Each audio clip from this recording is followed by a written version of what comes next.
మచిలీపట్నంలోని కృష్ణా విశ్వవిద్యాలయంలో 6, 7, 8వ స్నాతకోత్సవానికి governor justice Abdul Nazir, మంత్రి నారా లోకేష్ హాజరయ్యారు. పలు కోర్సుల్లో బంగారు పతకాలు సాధించిన విద్యార్థులకు వాటిని ప్రదానం చేసి అభినందనలు తెలిపారు. మచిలీపట్నం పోర్టు అభివృద్ధిలో కృష్ణా వర్సిటీ, అమరావతి పాత్రపై గవర్నర్ ప్రసంగించారు. తొలుత ప్రాంగణంలోని ఫుడ్ కోర్టును మంత్రులతో కలిసి ఆయన ప్రారంభించారు.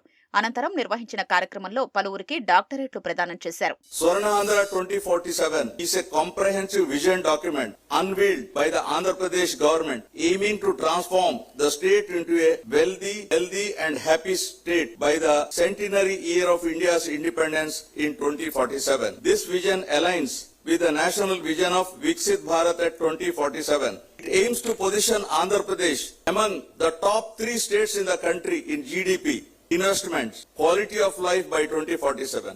You are the future citizens who will be part of this evolving progress across sectors aligned with Bharat's centennial vision. దేశంలోనే ప్రసిద్ధి చెందిన ఓడరేవు నగరాల్లో మచిలీపట్నం ఒకటని మంత్రి నారా లోకేష్ అన్నారు.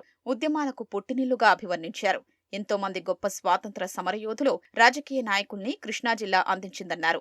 పీజీలు, డిగ్రీలు పొందడంతో నేర్చుకోవడం ఆపకూడదన్న లోకేష్ సమాజాన్ని తీర్చిదిద్దే అధ్యాపకులు, పరిశోధకులు, పారిశ్రామికవేత్తలుగా ఎదగాలన్నారు.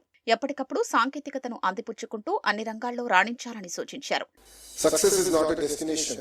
It is a journey of constant growth, contribution and purpose. Go forth and build not just a career but a life that inspires others. I am happy to learn that in the academic year 24-25, students secure 100% placement for campus students while affiliated colleges have close to 60% placements. I request the leadership to get the NIRF ranking below 100 and that is a task that we should do and deliver it as a token of appreciation to our honorable chancellor.